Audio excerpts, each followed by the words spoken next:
What's up guys, welcome back to my channel. If you're new here, my goal is to have the perfect 112 version of each of my favorite characters. And here is my entire collection, all out and displayed, Marvel, DC, and Star Wars all together. And I wanted to make this video because the end of the year is coming up, but I don't think I'm gonna have another opportunity to do an end of year collection update. So I thought I'd get it out early because I will be traveling and I won't be able to make this later. So without further ado, let's start off with my LED powered characters so that I can turn off the LEDs and not have them run for the entire video. So let's start off with Vulture up here. This is a custom version of the TW Toys Vulture that just came out recently. I've replaced the body with the Notaman Slim Wide body. I've also done a little bit of modification to the helmet, specifically adding some masking tape behind the eyes so that they were a little less bright and equally bright. The Notaman body adds increased articulation, and it also makes him a lot taller so that he doesn't look like he's a child, because he's about the same height originally as this Mezco Spider-Man, but with this upgrade he is definitely looking more like an adult. And powering off those LEDs is really simple. You just tap it with a magnet and they go off.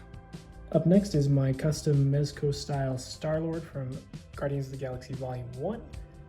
This is also on the Notaman Slim body, and I will do a video specifically about how I made this. And as you can see, he's got LED powered eyes on his mask, and this was a very fun custom to make. So I'm excited to finish him all the way and then do a video, because I need to finish his Walkman before I do that video. And then for him, the battery pack is just in his backpack, and it just clicks on and off. And it's riding a little bit high because he's got this stand, but normally it doesn't look like that. Up next is the Comic Cave Mark 46, and the LEDs are basically going out on this guy anyway, so I'll have to replace those. But this is a great figure. It's basically a mini Hot Toys, which you might find me saying quite a bit during this video. But the only complaints I have for it is that the joints tend to get really loose. The knees already are very loose, so it's kind of hard to stand this guy up, but he looks incredible. This guy's also really simple to turn the LEDs on and off. There's a little button on the back, and the LEDs kind of fade out. So once I replace those should be just fine. Next up, let's talk about the Comic Cave Mark 85 version 2.0. Put a Man Nipple Studios head sculpt on there with kind of a modified neck so that you can see his flesh neck under the armor, and that kind of helps the head to not look quite so pinheaded as it did in their promotional shot on the Thanos craft. This figure is quite a bit taller than your average like SHF scale figure, so the head sculpt does look a little bit small, but overall I think this is one of my favorite pieces. It just looks like a mini Hot Toys. It's a little more complicated to turn off the LED on this guy. You have to actually take off a back panel and then flip a switch. I mean, honestly, that's not really that complicated, but it's more of a hassle than the other LED figures that I have. The final LED powered figure in the collection is this custom Mark 1. I have a video on how I made this that you can check out right now on my channel. I'm really happy with how this came out. The visor can lift up and you can see Tony Stark's head sculpt in there, which I'll show you right now. And additionally, all of the armor can come off and you can have him as the welding jacket version of Tony Stark in the cave. But yes, this is one of my favorite customs, and I'm really happy with how it turned out. Now the LED on this guy is actually so bright that I had to cover it with masking tape so that you could actually look at it. So I just have a little tiny circle of masking tape covering that LED, and then this is a actual glass lens that I have here in the arc reactor. And it's kind of a pain because you have to line it up if you're going to take a photo, that if it's a little bit off, you're not actually going to see the light. So maybe I might try to push this a little bit further back so that it's always right on top of the arc reactor. But for now, this is how it works, and you can lift it up and check out what's underneath. And to turn it off, you have to kind of lift up the engine at the back here find the little button switch and just click it off. Kind of shift everything back into place, and it's off. All right, now that all the LEDs are turned off, I'm gonna start over at this side up at the front here with this custom Han Solo. I also have a video on how I made this on my channel. This head is from Casting Cave, all the clothes are from GPS Slot, and those are just transplanted right onto the SHF figure. The holster and the belt, these are all real leather, which I'm really pleased with. And overall, this is just a classic looking Han Solo. The head sculpt might be a little bit more Empire Strikes Back, but this is kind of how I would envision Han Solo in my mind. This is the Bandai model kit BB-8. I put it all together and added a matte finish spray. I also added some foil behind the eye and onto other various parts of the body so that when you kind of turn it around, you can see, let's see if I can get it to light up. If you angle it a certain way, those things will light up. That was kind of my early foray into trying to light things up. If I were to do that again, I'd probably try to do something with LEDs, but it actually gets the job done pretty well. Now this is just a Black Series Stormtrooper from the Mandalorian wave.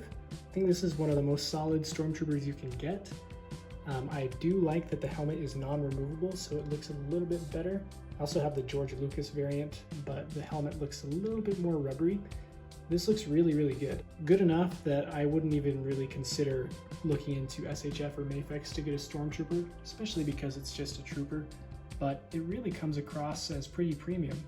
Here we have the Felix Toys Clown, aka Heath Ledger Joker from The Dark Knight, and I have modified this head sculpt to look a little bit more Heath Ledger-y.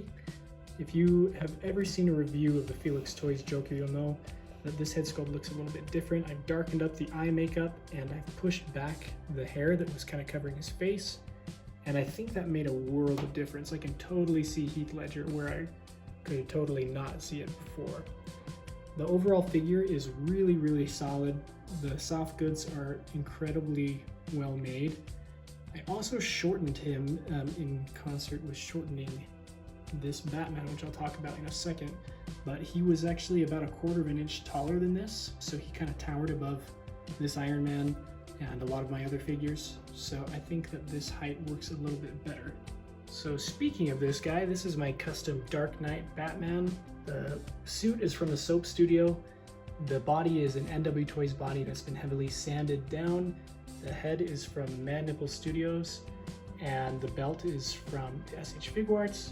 The hands are from the Mafex, and the cape is a drape cape from OT Customs. This was originally inspired by Ibrahim M. Art on Instagram, or Ibrahim Mustafa on YouTube.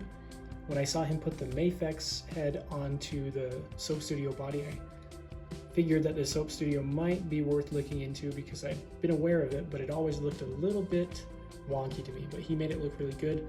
And then Naramerd on Instagram, he originally is the one who did this body swap, and then I followed suit and added kind of my own spin to it. But yeah, I have those two guys to thank for inspiring this custom, and I'm very, very pleased with how it came out. All I need for this guy is some sort of masked head sculpt. I've been waiting on OT Customs to see if he'll do a painted 112 version of his custom Dark Knight head sculpt, but that hasn't really come to fruition. As far as I can tell, the in-art might be my best bet to get a good masked head sculpt, even though I was really disappointed that in-art didn't put out something similar to this with the soft goods, because as you can see, it's clearly possible, but they decided to go with the more Mafex style route. Now this is the Play 112 Darth Maul. If you follow action figures on Instagram at all, you'll have seen this guy quite a bit because he is really incredible. I'm really excited to see if other characters get made by Play 112 because the quality on this guy is really, really insane. It literally might be a mini Hot Toys. As far as I can tell, this head sculpt comes basically from the Hot Toys, just shrunken down, and the quality of the tailoring here is just really, really, really impressive. The arm that's holding the lightsaber here is pretty loose. I actually dismantled the whole figure to see what was going on, just on a Drawman body, and the arm is just loose for some reason, but Other than that, I don't really have any problems with this guy, other than he's quite small, which is the reason why I dismounted him in the first place, because I wanted to see if I could do a body swap. But the clothes are made specifically for the Drawman body, so trying to switch it onto a bigger body is not going to work because they're just too small to fit on anything else. Moving on to this Captain America, this is my custom First Avenger Captain America. The suit is made by Mantra Project on Instagram. The head sculpt is from Manipul Studios. The shield is also from Manipul Studio. It's a real metal shield. I have a video talking about this guy on my channel, so if you want to delve into this guy a little bit more, feel free to check out that video. Next up is Wonder Woman. This is the SHF Wonder Woman 1984 with some accessories from the Mafex Batman vs Superman Wonder Woman. And the accessories just bring something else to this figure. They kind of have the same vibe as this Captain America, kind of a battle-worn, battle-ready version of Wonder Woman. My only gripe is that the Mafex strap here is on the wrong side. It's designed to go over the left shoulder, whereas in the film, it's over her right shoulder. And that is the case in the SHF Justice League Wonder Woman, which if it were a little cheaper, I would pick up. But for the price for these accessories, I don't regret it at all. And I think the shield is better than the SHF Justice League version. The head sculpt is considered to be one of SHF's best likenesses, and it is pretty good, but I would probably rather have the Noda Studio Diana. However, I missed out on that one when it came out. I was not in this stage of collecting. I was still collecting Marvel Legends and Black Series, so I was not aware of third-party head sculpt companies. However, if I do ever run into a Noda Studio Diana, I think I'll pick it up. Not that it has a better likeness, but it's more realistic, which is more important to me than looking exactly like the actor. I'd rather have something that's highly detailed and looks really good up close. Now let's talk about the SHF Final Battle Thanos. I haven't really added any modifications to this guy, which is a testament to how good this figure is. There's not really much that I would do if I could. I have seen some custom head sculpts from Yak Studio that I think would look awesome on this figure, but those are not released yet. I would also prefer this version of Thanos to have a regular Infinity Gauntlet like he did at the beginning of Infinity War. Also, that would just work as a realistic version of comic Thanos, which is kind of what I like to go for in my collection. I like to have the definitive version of a character. So I would like to have the regular Infinity Gauntlet, and I've considered buying the original Endgame Thanos to try to mod that, but for now this guy is definitely good enough. Next up we have my custom Figma Hulk. This is basically just the Figma with some added paint details to the torso, a new head sculpt, and some cloth goods shorts. Well, pants, but they're shorts on Hulk. This head sculpt came from B Workshop on Instagram, and it was printed by Min Tuan. I don't know if I'm pronouncing that right, but he designed this head sculpt and B Workshop painted it, and I'm very happy with how it came out. I think it's a much better sculpt than the original Figma, even though that one is a little bit more accurate to Avengers 1, which is kind of the look I want to go for this Hulk. This is a little bit more Age of Ultron-y to me. However, I still think it's a really good head sculpt, and I'm really happy to have it, and I think it really ties this custom version of Hulk all together. Now let's talk about this custom version of Luke Skywalker. This is kind of an amalgamation of Return of the Jedi and The Mandalorian. He's got a cloth suit underneath the robes that is designed to look just like Return of the Jedi, and the robes are based off of his appearance in The Mandalorian Season 2. So you can take off the robes and have a full Return of the Jedi look for Luke, but I do prefer him to have these Jedi robes. This head sculpt came from Manipul Studio.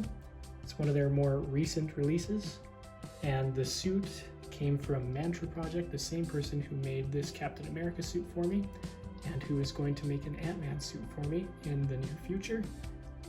And this is on a Drawman body, just like the Play 112 Darth Maul. And the belt, the gloved hands, and the boots came from the SH Figuarts, as does the lightsaber, but the flesh tone hands are just included with the Drawman body, which is great because they actually match the flesh tone of the Luke Skywalker head sculpt much better than the SHF hands do. You may notice that he's missing the waistband that is supposed to go underneath his belt, or maybe you didn't notice. It's really not that important of a detail, but I have asked Mantra Project to send one of those along in my next order from him, just to make sure that this is as accurate as it can be.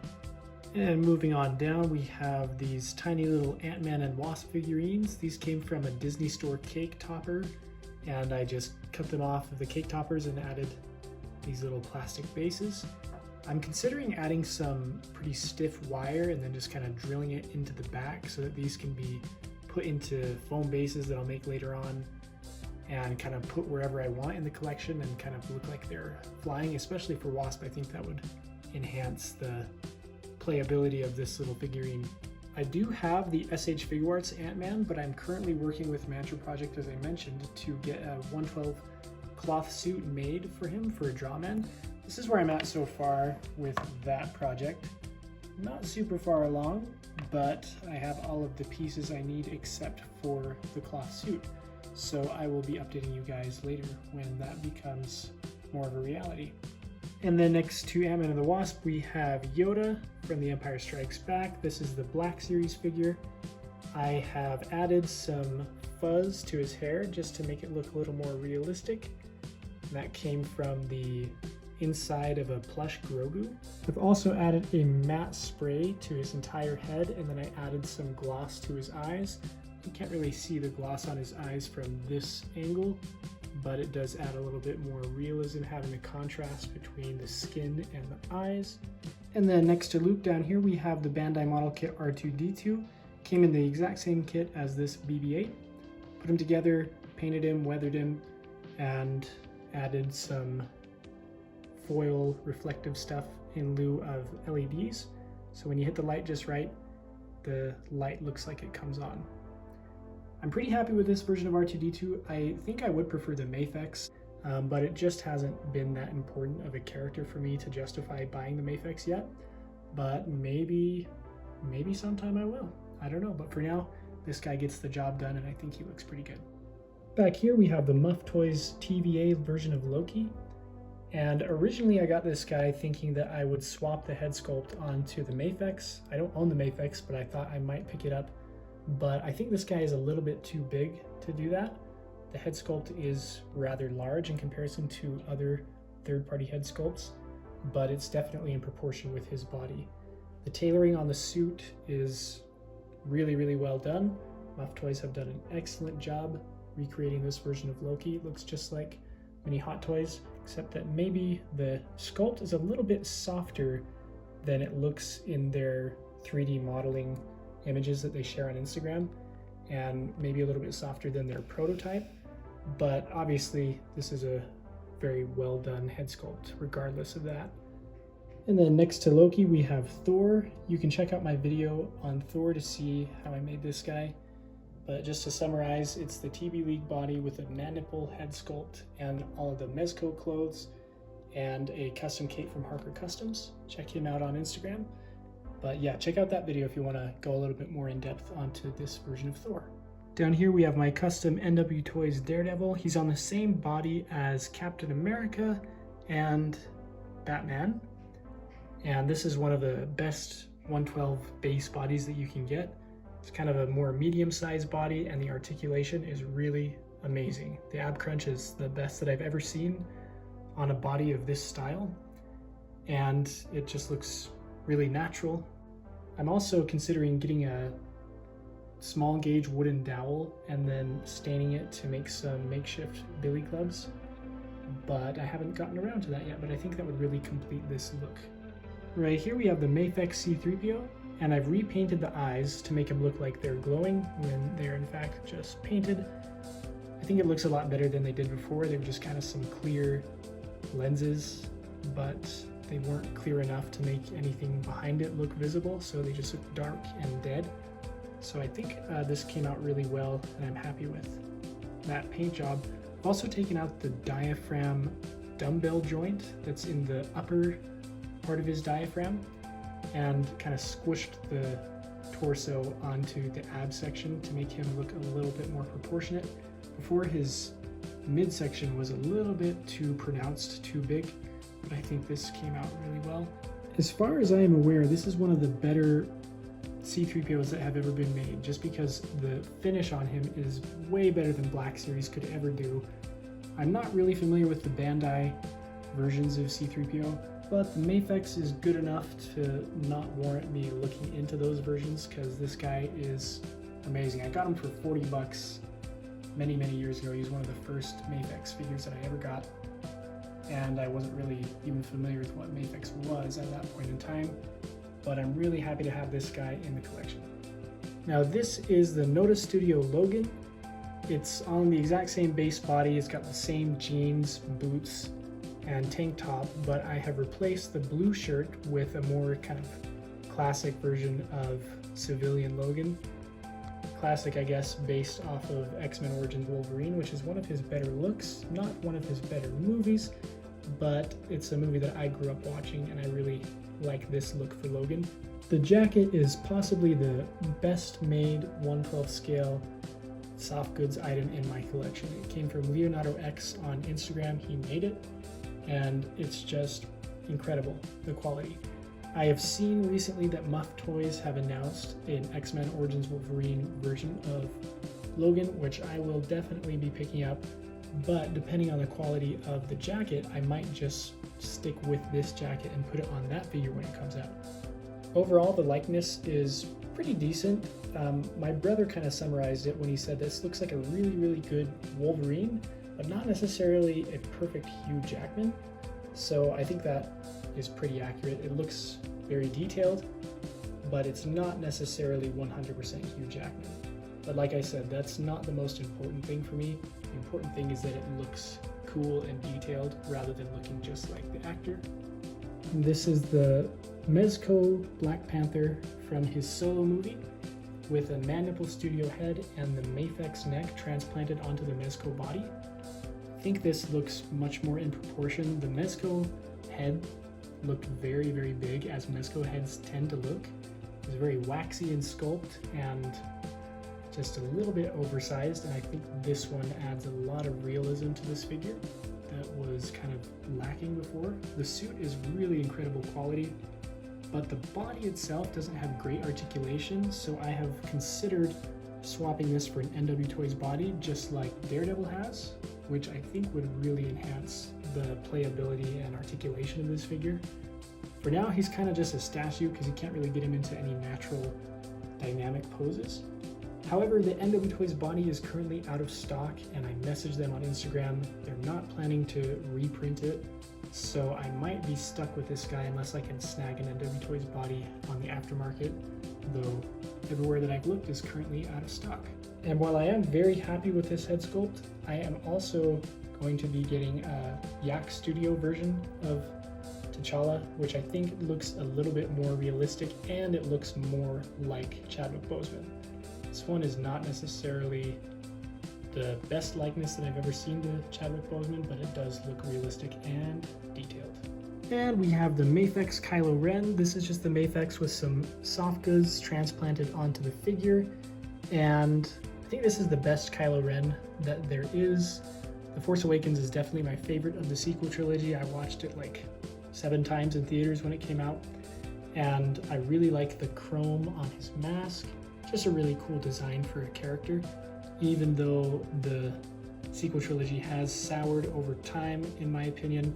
I think The Force Awakens is still just kind of a solid film by itself. If you don't think about the fact that it's just A New Hope copied, it is really well done in terms of the character design and the creature design and the practical effects.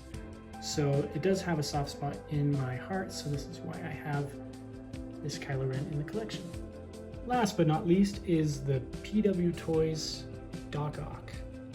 This is a very well done version of Doc Ock. I think it's the best 1/12 version out there, even though the tentacles are pretty dang annoying to work with. I've made some modifications to them to try to get them to work a little bit better, but they tend to kind of break, and then you can put it back together, but some of the plastic is pretty brittle and it breaks off here and there. You can tell that I've also darkened the glasses. I did that just by adding some black paint behind the green lenses. In hindsight, I don't know if that was something that I would do again, because the glasses really are supposed to be transparent green in Spider-Man No Way Home, but I wanted it to look a little more accurate to how he looked in Spider-Man 2. If there was a Spider-Man 2 version of Doc Ock, I would pick that up in lieu of this guy. It also looks pretty decent with the glasses off. Again, it's got that more Maniple Muff Toys quality to it than you could ever get from companies like Hasbro or even Mafex and SHF.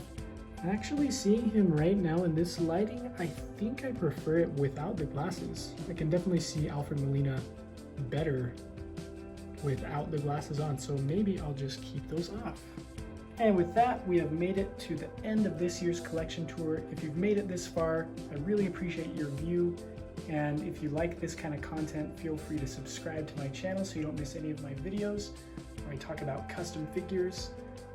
I currently have videos detailing this Thor, this Captain America, this Iron Man, this Han Solo, and a few others that I've sold.